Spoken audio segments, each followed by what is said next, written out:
दुनिया की total population में से 1% लोग साइकोपैथ होते हैं और हो सकता है कि आपके आसपास भी कोई ऐसा इंसान हो जो कि दिखने में तो काफी ज्यादा इनोसेंट सा हो सकता है, बट अंदर से उसकी पर्सनैलिटी इतनी ज्यादा डार्क होती है ना, जिसके बारे में आप सपने में भी नहीं सोच सकते। ऐसे इंसानों को हम साइकोपैथ कहते हैं। सो दोस्तों, आज की इस वीडियो में मैं आपको साइकोपैथ पर्सनैलिटी डिसऑर्डर के बारे में काफी ज्यादा डिटेल में समझाने वाला हूँ। वीडियो 3 पार्ट्स में डिवाइडेड होगा। फर्स्ट पार्ट में हम जानेंगे कि साइकोपैथ होता क्या है और एक्चुअल में साइकोपैथ कैसे लोगों को कहा जाता है। सेकंड पार्ट में हम जानेंगे कि साइकोपैथ होने के लक्षण क्या होते हैं, आप कैसे पता लगा सकते हो कि कोई इंसान साइकोपैथ है या फिर आप खुद ही साइकोपैथ तो नहीं हो। और थर्ड पार्ट सबसे ज्यादा इंपॉर्टेंट है, जिसमें मैं आपको ये बताऊंगा कि अगर आपकी लाइफ में कोई साइकोपैथ आ जाता है ना, तो आप कैसे उससे खुद को बचा सकते हो। तो एक भी पार्ट को मिस तो बिल्कुल भी मत करना, वीडियो को पूरा देखना और पूरे फोकस के साथ ध्यान से सारी बातों को सुनना और अंडरस्टैंड करने की कोशिश करना। आराम से समझाऊंगा, कुछ एग्जांपल्स भी दूंगा साइकोपैथ के, सब कुछ इजीली समझ जाओगे। तो लेट्स बिगिन।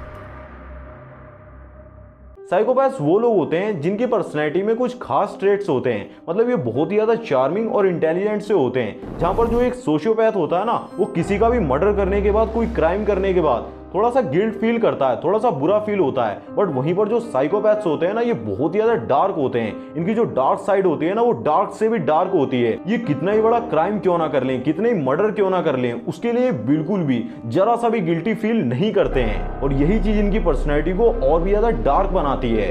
साइकोपैथ्स अपने आप को बहुत ही ज्यादा इनोसेंट समझते हैं, बट रियल में ये सोसाइटी के लिए एक बड़ी प्रॉब्लम होते हैं। इनके अंदर जो एम्पैथी की फीलिंग्स होती है ना, दया का भाव होता है, वो बिल्कुल भी नहीं होता है। इसी वजह से दूसरों की फीलिंग्स को बिल्कुल भी समझ नहीं पाते हैं। दूसरे को कैसा फील हो रहा है, वो कितना दर्द फील कर रहा है, उस चीज को बिल्कुल भी नहीं समझ पाते हैं। ये बहुत ही ज्यादा मैनिपुलेटिव बिहेवियर वाले लोग होते हैं, मैनिपुलेशन से भरे हुए होते हैं। ये अपना फायदा निकालने के लिए किसी भी हद तक जा सकते हैं, मतलब कितना भी गिर सकते हैं, सामने वाले का मर्डर तक कर सकते हैं। साइकोपैथ्स को एड्रेनालिन का डोज चाहिए होता है, जो कि उन्हें बहुत ही ज्यादा अच्छा फील करवाता है, एक्साइटमेंट से भरा हुआ फील करवाता है, जिसकी वजह से मूवीज देखते हैं, एडवेंचर्स की राइड करते हैं, या फिर जब ये इमोशंस लेस होने की वजह से बहुत ही ज्यादा बोर फील करने लगते हैं ना, तो ये सिर्फ अपने टाइम पास के लिए लोगों को मैनिपुलेट करना शुरू कर देते हैं। बट आपके मन में एक इंपॉर्टेंट सवाल आ रहा होगा कि हम कैसे किसी साइकोपैथ को पहचान सकते हैं, उसके सिम्टम्स क्या होते हैं, एक्चुअल में इन लोगों के लक्षण क्या होते हैं, कैसे हम पता लगा सकते हैं कि जो हमारा पार्टनर है वो भी एक साइकोपैथ है या फिर हम खुद ही एक साइकोपैथ तो नहीं है।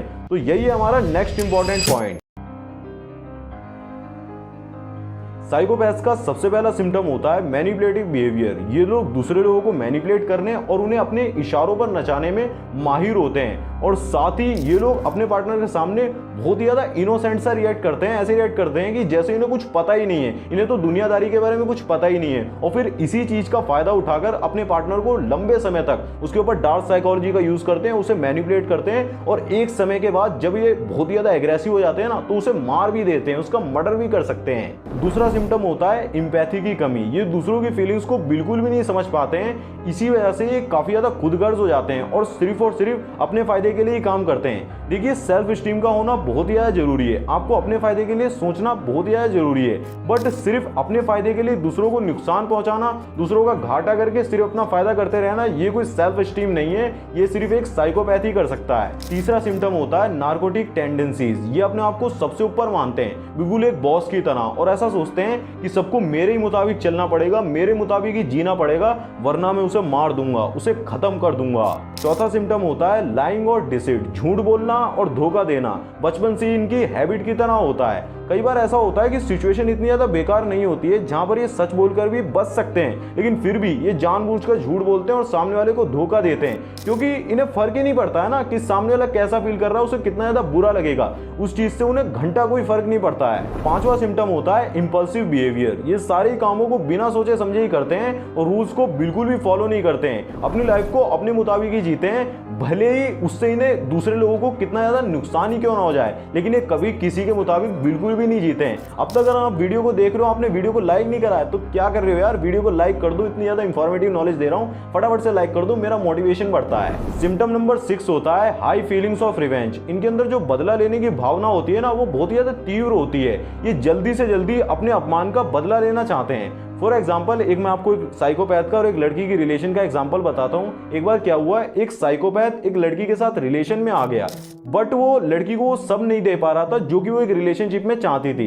इसी वजह से वो कुछ ही दिनों में उसने लड़की ने साइकोपैथ के साथ ब्रेकअप कर लिया और वो उससे दूर हो गई।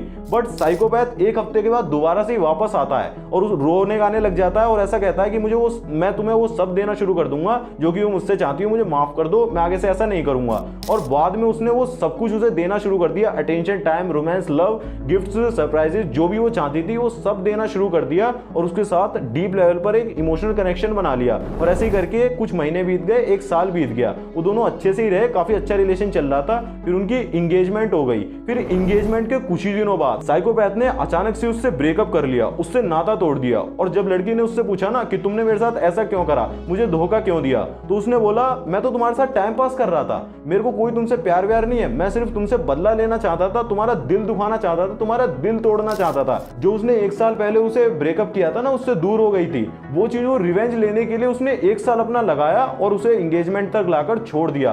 तो इस हद तक भी साइकोपैथ गिर सकते हैं। आप समझ सकते हो कि ये पर्सनैलिटी कितनी ज्यादा डार्क होती है। अब आपके मन में सवाल आ रहा होगा कि अगर हमें ये समझ में आ जाए कि हमारी लाइफ में कोई साइकोपैथ है हमारे रिलेशन में, या फिर हम खुद को साइकोपैथ से कैसे बचा सकते हैं, तो यही है हमारा नेक्स्ट इंपॉर्टेंट पॉइंट। सबसे पहला इंपॉर्टेंट स्टेप होगा सेट बाउंड्रीज। सबसे पहले अपनी बाउंड्रीज को सेट करो और उसे फुल्ली क्लियर करके बता दो कि ये मैं कर सकती हूँ, इससे आगे मैं नहीं बढ़ सकती हूँ। पता है क्या होता है, कई बार जब लड़की एकदम से खुश हो जाती है ना, उसकी स्माइल काफ़ी ज़्यादा ऐसी होती है कि वो सबमिसिव हो गई है, तो लड़का उसके गले वगैरह में हाथ डाल देता है। इसी वजह से जो लड़कियां होती है ना, उन्हें गुड टच और बैड टच के बारे में सिखाया जाता है। जितना ज़्यादा आप सामने वाले को अपने ऊपर अपर हैंड देते हो ना, जितना ज़्यादा आप उसके जोक्स पे हंसते हो, स्माइल करते हो, तो उसे ऐसा लगता है कि इसकी तो मैं और भी मार सकता हूँ। पहले वो कंधे पे हाथ रखता है, फिर आपके गाल तक आता है, फिर मतलब वो आगे बहुत ज़्यादा बढ़ता चला जाता है। तो शुरुआत से बाउंड्रीज को सेट करके चलो, उससे आगे वो जाता है ना, तो उसे तुरंत से टोक दो, वहीं पर रोक दो। दूसरा काम जो आपको करना है, इमोशनल डिस्टेंस। उनसे इमोशनली दूर रहने की कोशिश करो, बहुत ही ज़्यादा काम रहो और कंपोज्ड रहो। कभी भी वो एडल्ट जोक मारते हैं ना, तो ये ऐसी बात बोलते हैं जिसकी वजह से आपके अंदर उनके लिए फीलिंग्स जनरेट हो सकती हैं। वो जानबूझकर ही उस लाइन को यूज करते हैं। तो कभी भी उस चीज पे रिएक्ट मत करो, बिल्कुल भी कोई रिएक्शन मत दो। उन्हें ये सिग्नल बिल्कुल भी नहीं जाना चाहिए कि ये बंदा मैनिपुलेट हो रहा है या सीड्यूस हो रहा है, मेरी बातों में फंस रहा है। ऐसे वो जो लिमिट होगी ना, उसमें ही रहेंगे, उससे आगे नहीं बढ़ेंगे। और जितना हो सके उनसे दूर रहो, कम सोचो और उनके जो थॉट्स होते हैं उन्हें अपने माइंड में एंट्री बिल्कुल भी मत दो। तीसरा काम आप कर सकते हो, सीक प्रोफेशनल हेल्प। अगर आपको वाकई में लगता है ना कि आपको अपने पार्टनर से बहुत ही ज्यादा खतरा है या फिर सिचुएशन वाकई में सीरियस है और बहुत ही ज्यादा डार्क होती चली जा रही है, तो आपको प्रोफेशनल्स की हेल्प जरूर से ही लेनी चाहिए। वरना जो साइकोपैथ होते हैं ना, वो बहुत ही ज्यादा डार्क पर्सनैलिटी वाले लोग होते हैं। ये जरा सी बातों पर ही, छोटी छोटी बातों पर ही अपने पार्टनर की जान भी ले सकते हैं। चौथा काम आप जो कर सकते हो, ट्रस्ट योर इंस्टिंक्ट्स। हमेशा अपनी गट फीलिंग को जरूर से ही सुनो, कभी भी उसे दबाने की कोशिश मत करो। अगर आपको कोई इंसान अच्छा नहीं लग रहा है, उसके साथ आपको अजीब सा फील होता है, आपको लगता है कि ये मैनिपुलेटिव इंसान है, काफी डार्क पर्सनैलिटी वाला इंसान है, तो खुद को उससे जल्द से जल्द दूर कर लो। वो इंसान भूल कर भी कभी भी आपको खुश नहीं कर सकता है। वो चीज आपके लिए कोई करेगा ही नहीं जिससे आप अच्छा फील करो, तो उसके साथ रिलेशनशिप में रहने का कोई फायदा ही नहीं है। अभी ब्रेकअप कर लो। तो दोस्तों, मुझे उम्मीद है कि आपको साइकोपैथ पर्सनैलिटी डिसऑर्डर के बारे में काफ़ी ज़्यादा अच्छे से समझ आ गया होगा। अगर आपको वीडियो देखते देखते ऐसा लगा कि आपके अंदर भी साइकोपैथ्स के कुछ ट्रेट्स हैं, तो कमेंट में आई एम जोकर जरूर से ही लिख देना, मैं समझ जाऊंगा। बाकी अगर आप साइकोपैथ से भी ज़्यादा डार्क और मिस्टीरियस मैनिपुलेटिव पर्सनैलिटी के बारे में जानना चाहते हो ना, मैकियावेलियन, तो राइट वाली वीडियो में मैंने आपको मैकियावेलियन पर्सनैलिटी को बहुत ही डिटेल में एक्सप्लेन किया हुआ है। सिंपल वर्ड्स में ही आप आसानी से समझ जाओगे। क्लिक करके अभी देख लो, छोटा सा वीडियो, काफ़ी ज़्यादा इंपॉर्टेंट। और लेफ्ट वाली वीडियो में मैंने आपको 3 ऐसी मैनिपुलेटिव ट्रिक्स के बारे में बताया हुआ है जो आज के टाइम पर मैनिपुलेटर्स सबसे ज़्यादा यूज़ करते हैं और लोगों से अपना काम निकलवा लेते हैं। तो दोनों में से किसी वीडियो पर क्लिक करो। मैं मिलूंगा आपसे उन्हीं वीडियो में, तब तक के लिए जय श्री राम। अपना ध्यान रख के खुश रहें, ऐसे शेयर करते हैं।